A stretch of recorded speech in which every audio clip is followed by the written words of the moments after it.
What's going on, guys? I'm a regular guy with the Regular Guy Firearms channel. Thanks for watching. And yes, I'm a Star Wars fan. Get over it. Some of you should already know that. Now, so here it is.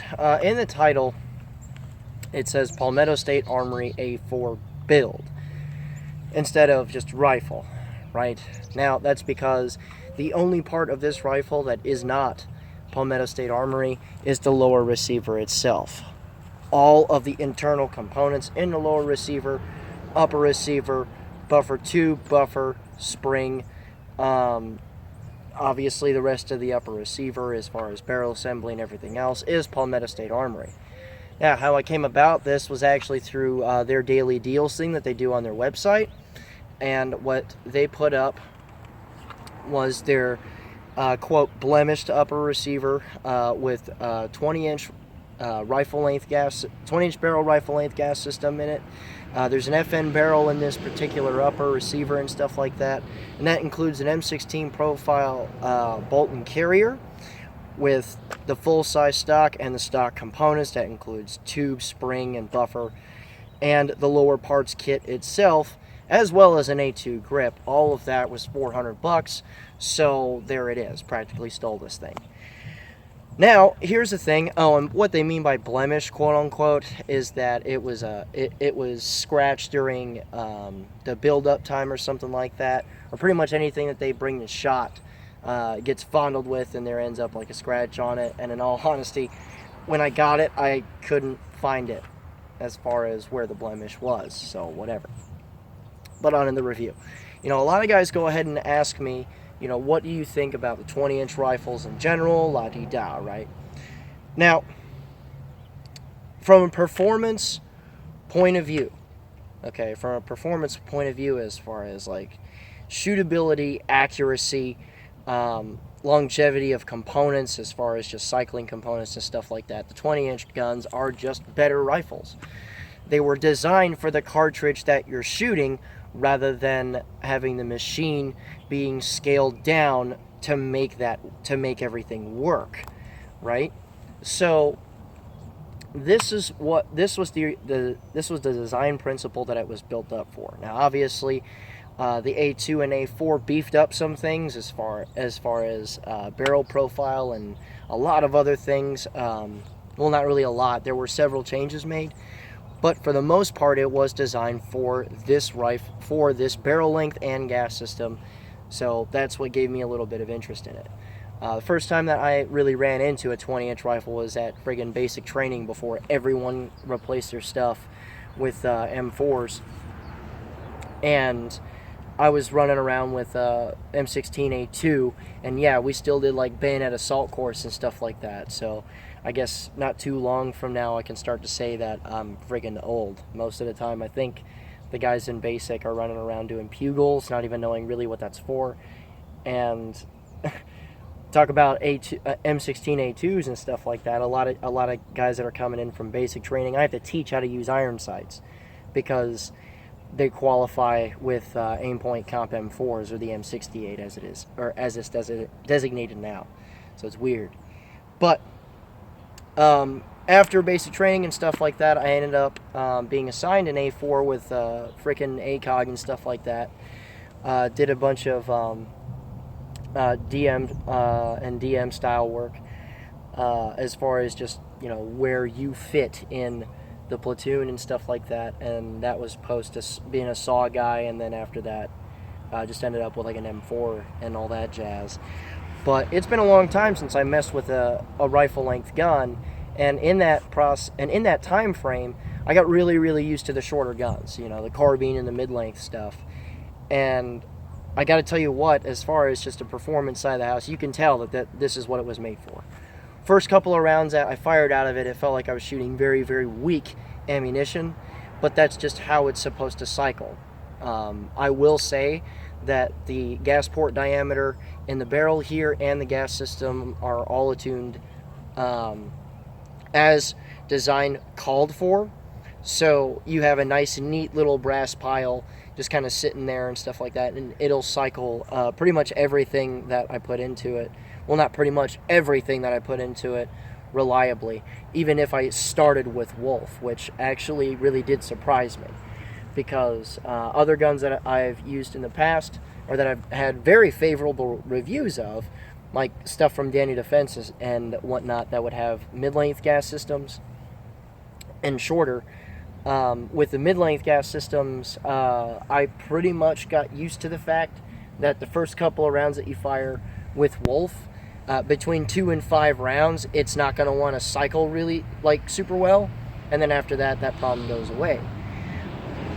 What kind of baffled me was that the recoil impulse on this was actually smoother, and the internal components weren't being beaten on as hard, but it still cycled from the word go. No issues whatsoever. Now, as far as the rifle itself, okay, talking about the review on the individual item, I was very happy with how all the components worked. I was very happy with the individual reliability of the rifle itself. A couple of things. First and foremost, the front sight post in this guy is not a GI front sight post. What do I mean by that? What I mean by that is that if it's an FN built M16 or a Colt built M4, they both use the same front sight posts. This one is a thinner profile front sight post that was used on other M16 designs and stuff like that, notably older ones. And I actually really do enjoy that, because the rear sight being in the location that it is, fairly close to the face, and the front sight being pushed out as far as it is, having a thinner front sight post just makes it even easier to shoot things at greater distances very accurately. So I really do enjoy that, and that's something that comes obviously with this build, so it works out very, very well. Now, other than that, what's neat about this as well is that I may have mentioned it before, that this guy has an FN barrel in it. Now, I'm not sure what exactly FN does as far as how many little fairies they grind into dust and then insert that into their barrel manufacturing process, but FN does a really good job with fighting rifle barrels. Now, just using a for instance, right? Just pulling an example out of the air, the SCAR 16 and 17s. There's no reason that those guns should be as accurate as they are, even after a high volume of shooting, with the profile barrels that they have. For instance, there's no reason whatsoever why the SCAR 17 should be a 1,000-yard gun out of the box, especially with its super thin profile barrel. And same thing for the level of accuracy and whatnot that you get out of the 16.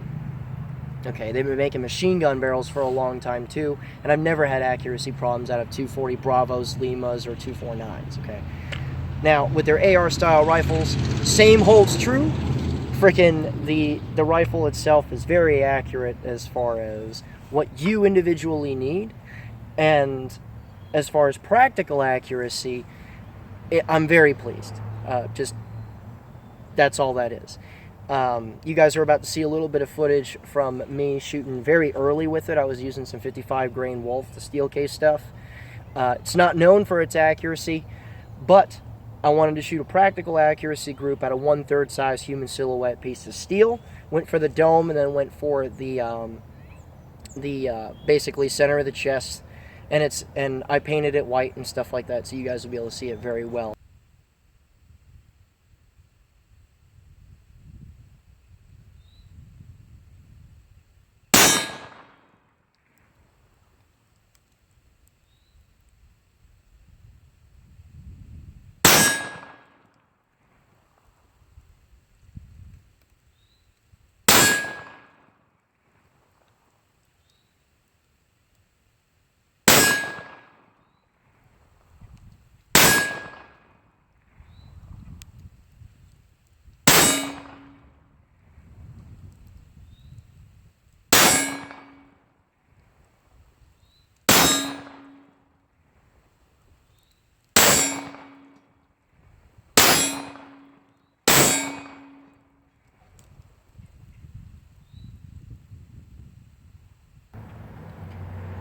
So, with all of that being said, okay, so it runs really good, right?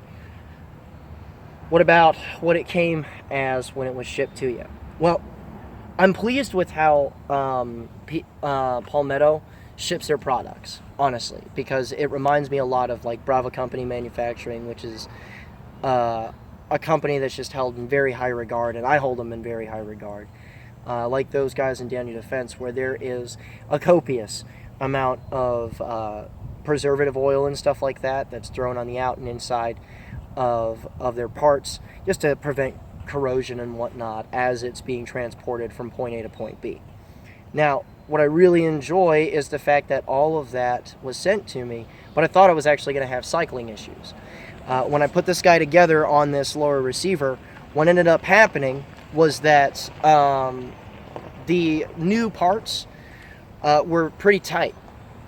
And what I mean by pretty tight is that like the coatings on the bolt and carrier group, that kind of stuff, what ended up happening was that I was having trouble picking up the first round off of 30 or a 28 round magazine, regardless to what ammo type that I was using, and I thought I was going to have issues. But thankfully, I didn't have any cycling issues to start or otherwise. I've run about 2,500 rounds through this individual rifle, and like I say, man, it performs better than expected. It's very consistent in its accuracy, recoil impulse. Brass ejection is very, very uniform, which means that it's not undergassed or anything like that, because if there were a gas system issue of some kind between barrel gas port diameter or the gas tube itself, or just how the whole thing was attuned, I'd be fanning quite a bit. Even with Wolf, which is known to be not as consistent as stuff like PMC, which I have in the gun currently, or the Federal that I shot through this, or anything else, even that was pretty consistent. So I was very pleased with how they put this guy together. Now, there are going to be questions because a lot of guys will see the light attached to the A2 handguards here, and guys have been asking me since I put out my last video. So I'm going to go ahead and talk about that.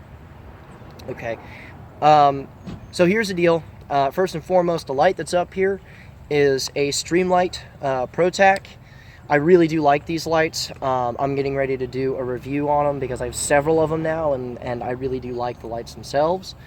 What I ended up doing was I went to Ergo, and I went to Ergo for this 1913 section here.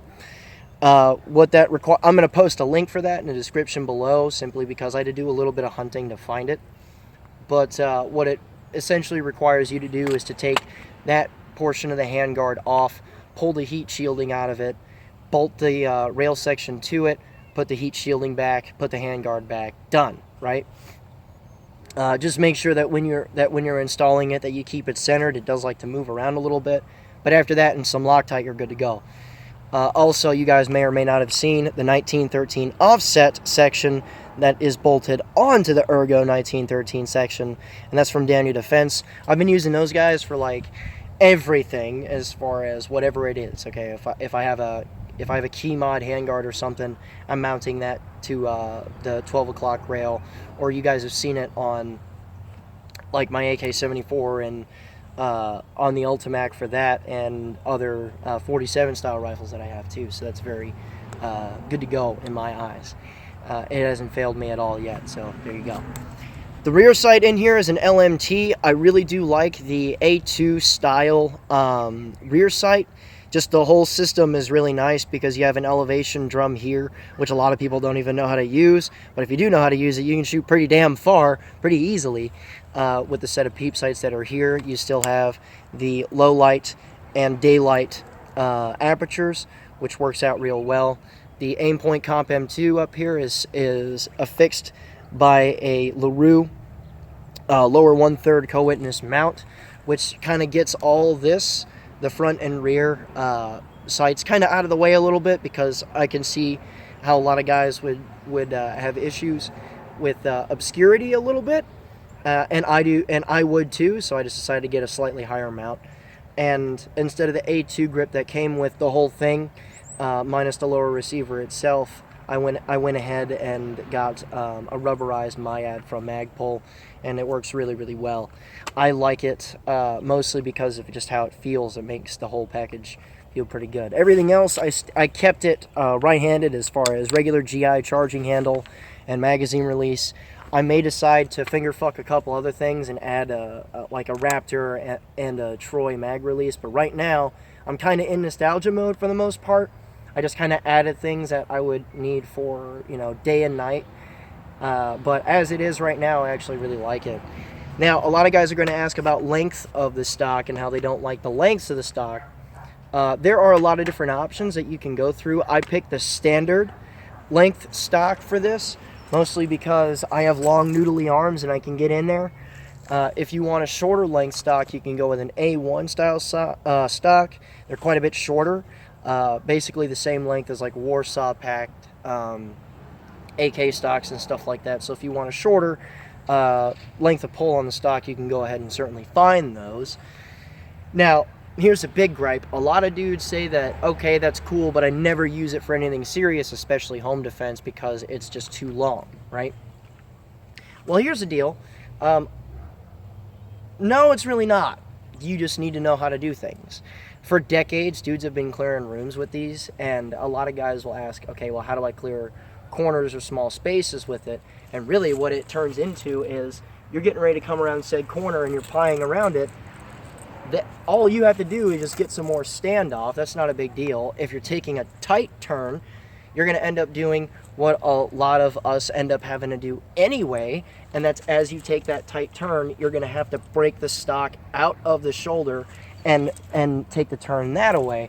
Most of the time, because I'm not really concerned about taking a shot because it's close. I'm in a house, and I can simply sneak off a safety and go to work from there.